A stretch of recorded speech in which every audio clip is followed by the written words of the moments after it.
Horizon d'Afrique, en direct du studio Thomas Sankara, où les questions africaines sont abordées sans langue de bois. Mesdames et messieurs, chers téléspectateurs, bonsoir. Bienvenue à notre programme Horizon d'Afrique, une émission supportée par votre chaîne de télévision préférée à Omaha, Nebraska, Kwazambia African TV. Alors donc ce soir, j'ai deux invités. Nous avons Gabriel Marina. Gabriel, vous êtes économiste au Nebraska. Gabriel, bonsoir. Bonsoir. Merci beaucoup. Vous allez bien? Je vais bien. Merci. Très bien, merci. Alors donc, vous avez aussi monsieur Nyambi François. Vous êtes expert comptable à Omaha, Nebraska, USA. Gabriel, François, bonsoir. Bonsoir, monsieur Franck. Vous allez bien, François? Très bien. Content de vous avoir. Alors, chers téléspectateurs, une fois de plus, nous sommes au studio Thomas Sankara, au Omaha, Nebraska. Nous avons aujourd'hui un sujet assez important, votre émission Horizon d'Afrique, où nous abordons les questions africaines sans langue de bois surtout. Alors aujourd'hui, nous allons parler de 30 ans de démocratie. Quel bilan pour l'Afrique? Les pays africains ont célébré, il n'y a pas très longtemps, leur indépendance. La question demeure. Démocratie, indépendance, Afrique, souveraineté, qu'est-ce qui se passe exactement? Nos invités ce soir vont nous apporter plus d'éclaircissements sur ce que la démocratie, quel rapport avec l'Afrique exactement et quel avenir pour la démocratie en Afrique. Alors, Gabriel, démocratie pour vous, c'est quoi la démocratie? Mais avant de répondre à votre question, permettez-moi de vous remercier de m'avoir associé donc à ce débat et sur les 30 années de démocratie en Afrique ou d'expérience démocratique en Afrique. Et puis également, j'adresse mon salut à tous les techniciens qui rendent possible donc cette émission. Donc, je m'en vais donc répondre à votre question. Ce que j'entends par la démocratie, moi, c'est le fait d'avoir une emprise sur sa vie propre et de participer aussi aux décisions collectives, de sorte à avoir une maîtrise effectivement de la façon dont nous sommes gouvernés. D'accord, merci. Bon, et puis, il faut dire que ce n'est pas la démocratie, ce n'est pas un modèle, mais qui serait venu de l'Europe pour se diffuser dans les sociétés non européennes. Oui. La démocratie, c'est le gouvernement du peuple, par le peuple et pour le peuple. Oui. Gouvernement du peuple, pour le peuple et par le peuple. Alors, François, oui. Vous êtes expert comptable, vous êtes originaire du Togo, vous vivez ici aux États-Unis, au Nebraska particulièrement. Que vous évoque donc le terme de démocratie en tant que citoyen africain? Oui, le terme démocratie, pour moi, en tant qu'Africain, c'est vraiment un concept que nous avons toujours la difficulté de cerner. Oui. Difficulté de cerner en ce sens que aujourd'hui, nous ne sommes plus dans une catégorie où on gérait royaume, oui. Empire et consorts. On n'est non plus dans une démocratie comme nous la voyons dans ce pays en Amérique. Oui. Et donc, quand on parle du terme de démocratie, c'est quoi, comme mon prédécesseur le disait, c'est avoir la possibilité de dire que je veux que ma destinée soit orientée vers comme ça. Oui. L'autodétermination. Donc, pour qu'il y ait l'autodétermination, c'est le peuple qui se choisit librement ses représentants. Et il a le pouvoir souverain de le retirer au moment où il se rend compte que le délégué, celui qu'ils ont délégué, n'est pas en train d'interpréter leur bon désir pour qu'ils arrivent à une bonne destination, le bien-être social. Donc, en tant qu'Africain, ce concept n'est vraiment pas encore ancré dans nos habitudes, puisque sortant des sociétés où il y a un roi et le roi a le contrôle sur ses sujets, nous parlons de démocratie, mais nous restons toujours... C'est comme une greffe qui n'a pas réussi, à mon point de vue. Voilà ce que je peux dire en tant qu'Africain. Merci François. Alors, on va... Est-ce que je peux ajouter Gabriel, quelque chose justement. sur ce qu'il vient de dire? Je dois dire que la démocratie, c'est un régime politique, un système de gouvernement où, comme il a dit, le peuple exerce le pouvoir et la souveraineté.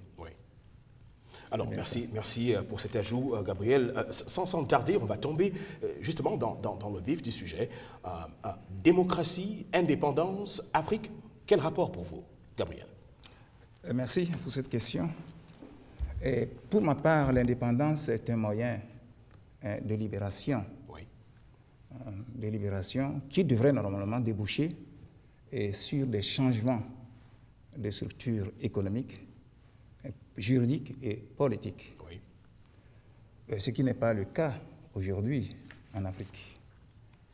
Donc il faut se débarrasser des structures politiques, juridiques et économiques héritées de la domination coloniale. Comme je l'ai dit, ce n'est pas le cas pour l'Afrique. Oui. Pourquoi cela? Donc nous voyons donc qu'en fait, les fruits de l'indépendance n'ont pas tenu la promesse de fleurs. Oui. Car aujourd'hui, la domination ou la France, la domination de la France reste encore intacte dans nos pays. D'accord. Sur ces anciennes colonies. Alors si on va suivre votre logique, est-ce que donc on dira que les indépendances n'ont été que utopie? Est-ce que pour vous aujourd'hui, au regard de ce que connaissent les pays africains, notamment les pays francophones, est-ce qu'on parlerait véritablement d'indépendance ou je vais pousser plus loin, le concept de démocratie va-t-il de pair avec le concept d'indépendance? J'en viens, vous avez coupé mon idée, j'en viens, oui. Effectivement. Donc, regardant tout cela, oui. On regarde tout cela, donc nous sommes en réalité des néocolonies. On ne peut pas entreprendre à construire une nation démocratique en état de droit oui. Dans une néocolonie. Néocolonie veut dire tout simplement que vous êtes gouverné de l'extérieur. C'est la France qui prend la décision. D'abord, ce sont les faits que je dis. Oui. Je n'invente rien, c'est les faits. Oui. Vous avez vu ce qui s'est passé en Côte d'Ivoire, vous voyez ce qui se passe au Mali, vous voyez ce qui se passe en Libye, vous voyez partout. On voit que c'est la France et les autres puissances prédatrices et qui ont la même mise dans nos États. Donc, il est impossible de penser à construire une démocratie dans une néocolonie. Notre première tâche, la première exigence pour nous, c'est de nous libérer politiquement. Une fois que nous aurons obtenu notre libération politique, nous aurons notre vraie indépendance oui. Et notre vraie souveraineté. Qu'est-ce que ça veut dire? Ça veut dire que les mouvements des années 50, mais qui exigeaient l'indépendance et la souveraineté des États africains, oui. Ça n'a pas abouti. C'est ce que ça veut dire. Ça n'a pas abouti. Donc tout reste à faire. Donc c'est toujours illusoire de penser que nous pouvons construire une démocratie en étant des néocolonies. Merci. François? Oui. Oui, quand on parle d'indépendance, ça veut dire qu'on se libère de quelqu'un. Oui. On prend sa propre destinée en main, comme je venais de le dire. Donc, nos indépendances sont-elles des indépendances ou c'est des termes qu'on nous a envoyés comme les termes de sous-développement, en voie de développement, les pays pauvres, les PTT, tout ça là. Donc, tous ces concepts sont vides de sens, à mon sens. Oui. À ma compréhension, dans mon opinion, je pense qu'on ne peut pas parler d'indépendance des pays africains. Oui. Et c'est ce qui se fait voir aujourd'hui avec les résultats. Du moins, nous pouvons nuancer. Il y a des pays africains qui sont indépendants, oui. Mais la plupart, catégoriquement, quand on parle de l'indépendance, les pays francophones, ceux qui se sont libérés de la France, soi-disant libérés, nous, oui. qui avions été colonisés par les Français, n'ont jamais obtenu notre indépendance. Indépendance par rapport à quoi? Si nous regardons la Côte d'Ivoire, si la Côte d'Ivoire était un pays indépendant, la Cour constitutionnelle, dont les prononciations, les verdicts ne sont pas à contester, a dit que, à l'issue des élections, voilà, Gbagbo a été déclaré vainqueur. Mais qui est venu remettre tout ça en cause? Mais où se trouve l'indépendance?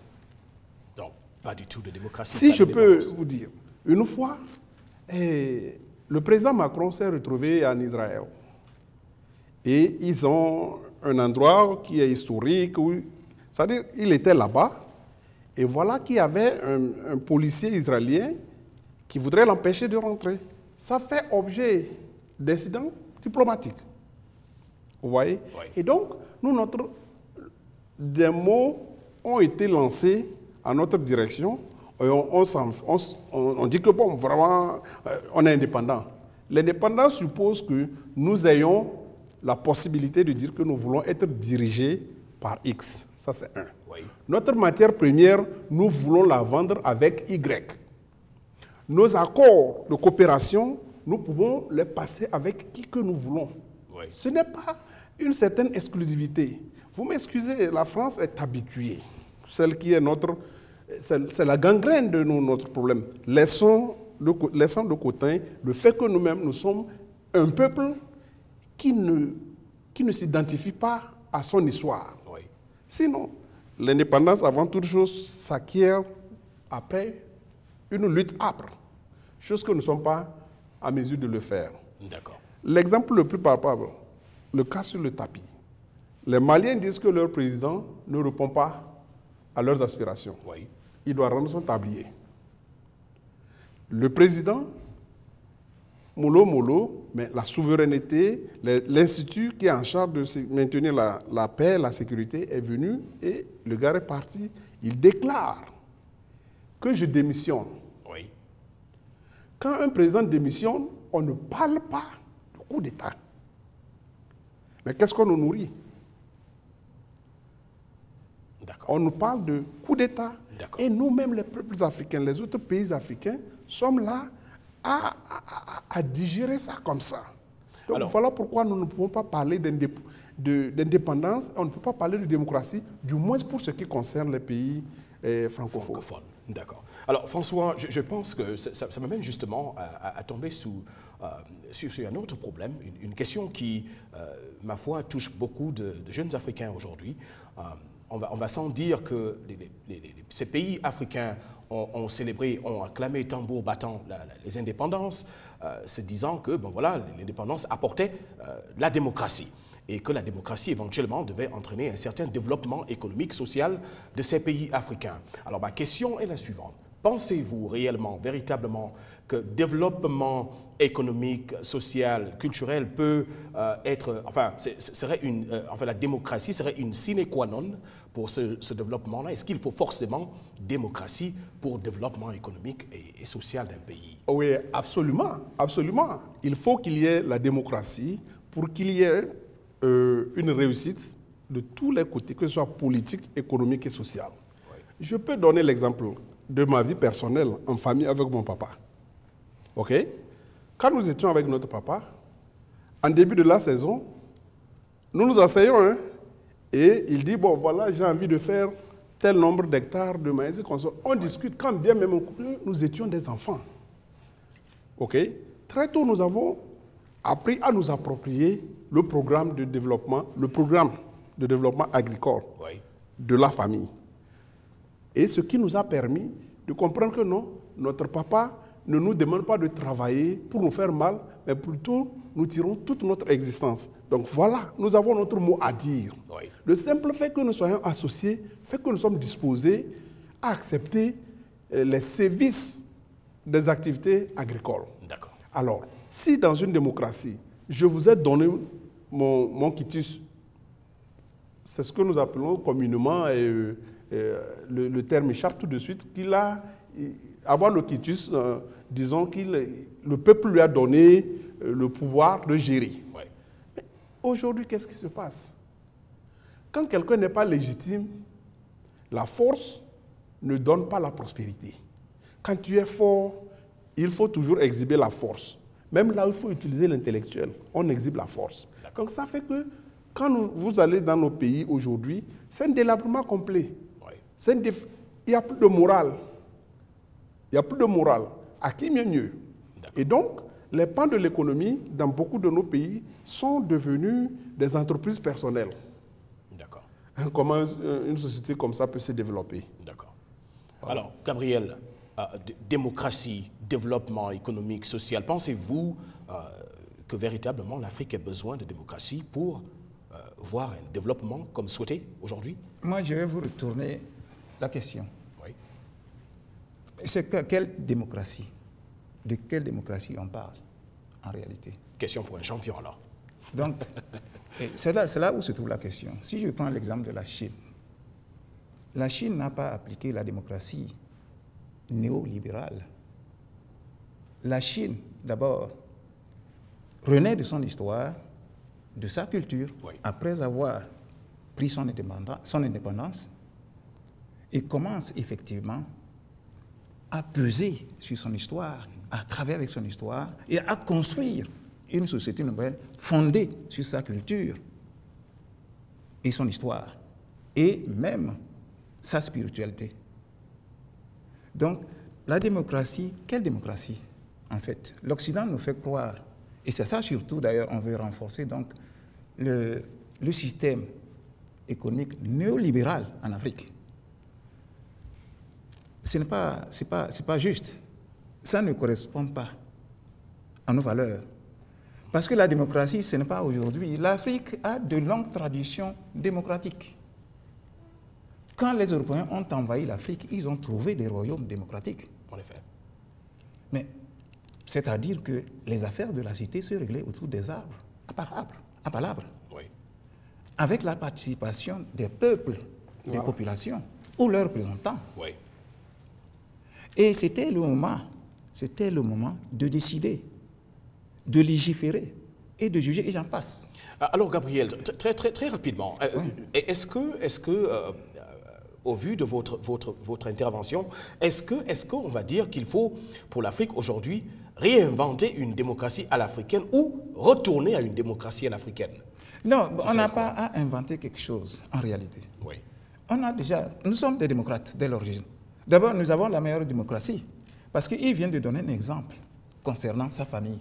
Vous voyez, c'était la démarche des Africains, c'était la démarche de l'Afrique. Bien qu'il y avait des royaumes, ces royaumes étaient gérés par l'ensemble du peuple. Oui. Tous les peuples participaient à la gestion des royaumes. Oui. Maintenant, en réalité, ce que l'Occident nous vend comme démocratie, ils nous disent que cette démocratie est universelle. Ce à quoi moi je ne crois pas. Parce que l'histoire de la pensée montre que l'universalité n'est pas consubstantielle à la démocratie. Oui. Donc on ne peut pas parler effectivement d'une démocratie universelle ou exportable. Le problème de l'Afrique, c'est qu'on nous exporte quelque chose qui ne correspond pas à notre âme, qui ne correspond pas à notre esprit, à notre philosophie de la vie, à notre conception même de ce que c'est que la vie. D'accord. Vous savez, les religions ont un impact sérieux sur les valeurs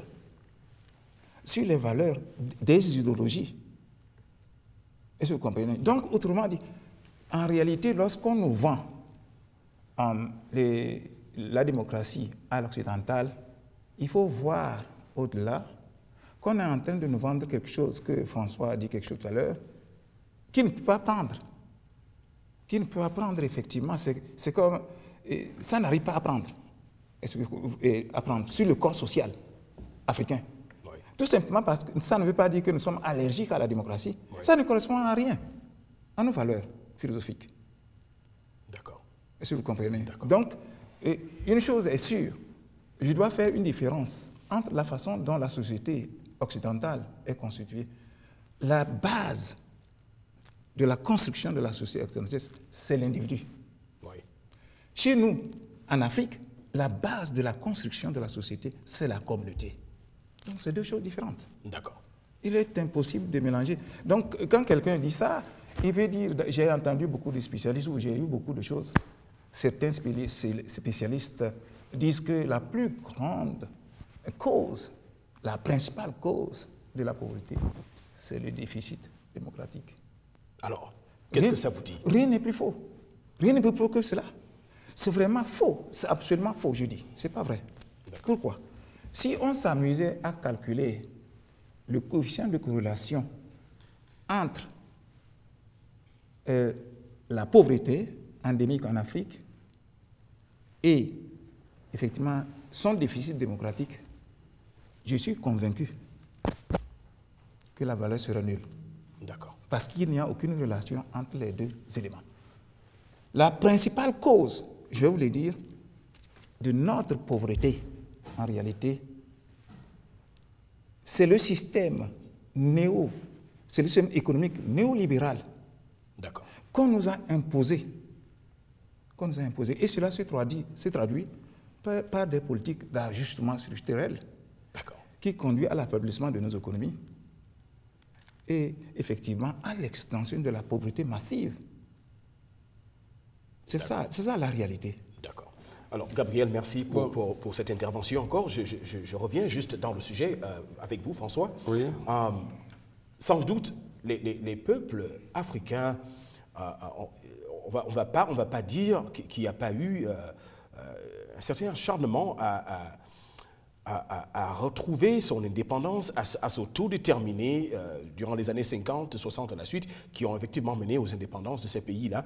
En fait, ma question est de savoir aujourd'hui, avec tous les maux qui touchent l'Afrique aujourd'hui, est-ce que vous pensez que cette jeunesse africaine aujourd'hui fait preuve de la même énergie pour sortir effectivement l'Afrique de cette démocratie prédatrice, on va dire?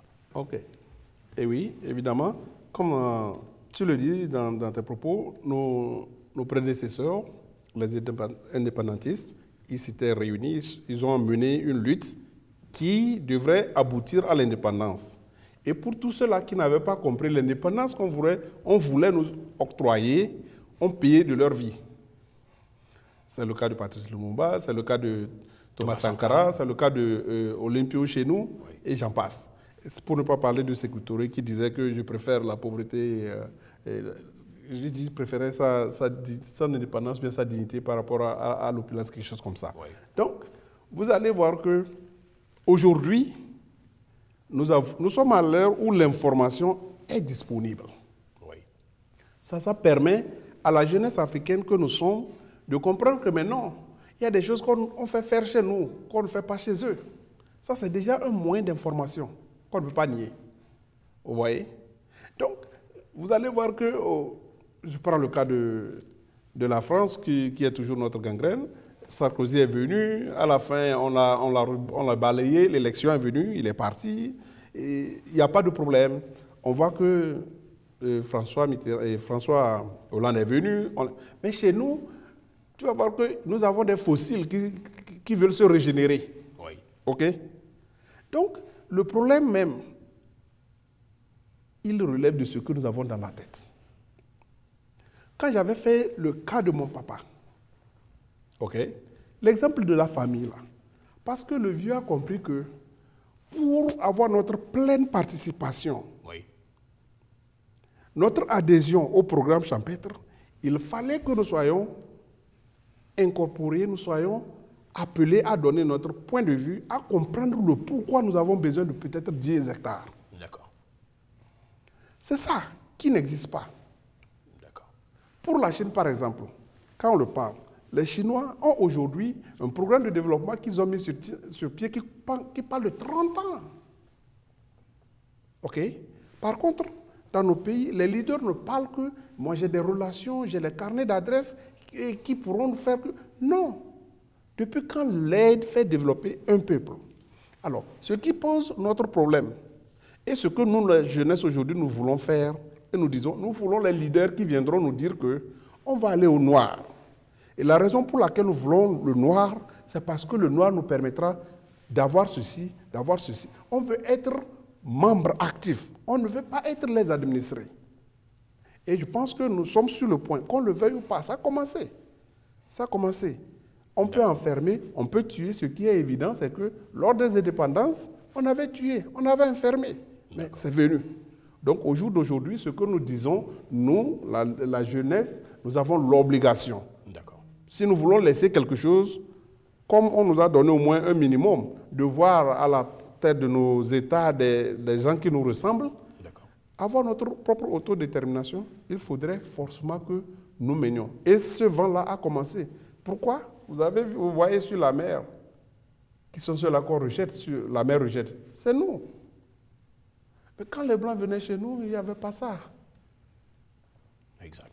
Okay. Alors, Gabriel, rapidement, votre sentiment sur la jeunesse africaine aujourd'hui et son désir, est-il acharné de s'autodéterminer et cette jeunesse est-elle capable de effectivement sortir l'Afrique de ces démocraties prédatrices?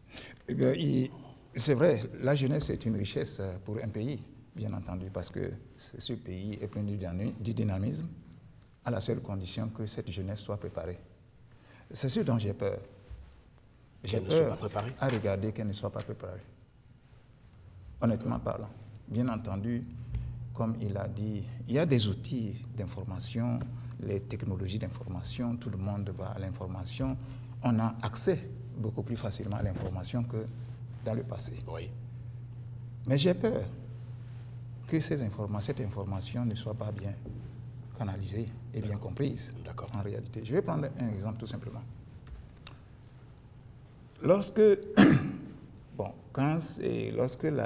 processus de démocratisation est arrivé, on a dit qu'on va commencer donc à démocratiser ou à livrer des espaces de liberté. Les droits de l'homme, les droits politiques, les libertés civiles. Donc ce sont des produits politiques à absolument observer. Oui. Très souvent, et la plupart du temps, la jeunesse agit en fonction des informations qu'elle reçoit. Qui diffuse souvent ces informations? C'est les masses médias occidentaux. Or, la plupart du temps, on transforme, et compte tenu effectivement des enjeux, lorsque ces médias, qui sont donc la propriété effectivement de ces grandes puissances ou de ces multinationales, ne peuvent jamais parler contre les intérêts de leurs employeurs. Ce n'est pas possible. Tout à fait. Donc, à chaque fois qu'il y a une actualité, les jeunes tout simplement reçoivent, comme ils le comprennent, du RFI, de France 24, mais ils ne peuvent pas faire de comparaison avec les autres. Et quand vous voyez ce qu'ils vous disent, ils répètent, ils se fondent effectivement sur les informations qu'ils ont reçues de France 24 ou de RFI ou du CNN et font leur analyse. C'est déjà erroné. Là, il y a complètement un biais. D'accord. Un biais très sérieux. D'accord. Donc, je crains que cela soit ainsi. Pourquoi? Parce que le système éducatif, nous n'en parlons pas. La façon dont la jeunesse est moulée maintenant, c'est le système éducatif qui est le problème maintenant. D'accord. D'accord. Alors, donc, pour vous, cette jeunesse n'est pas assez préparée. Il va falloir revoir le système éducatif. Le système éducatif, et puis... D'accord. Je pense que certainement, ça va nous lancer donc un prochain débat. Mesdames et messieurs, c'était un plaisir de vous avoir ce soir. Nous sommes donc à Horizon d'Afrique où nous débattons des sujets africains sans langue de bois. Nous avons parlé aujourd'hui de la démocratie, des indépendances. Quel rapport avec l'Afrique aujourd'hui? Alors donc nos invités ce soir ont été Gabriel, vous êtes économiste ici au Nebraska. Nous avons aussi eu François Nyambi, vous êtes expert comptable également au Nebraska. Mesdames et messieurs, nous allons poursuivre cette émission la semaine prochaine avec d'autres invités encore. Merci pour votre participation ce soir. À la prochaine, à nous revoir. Merci. Merci. Horizon d'Afrique, en direct du studio Thomas Sankara, où les questions africaines sont abordées sans langue de bois.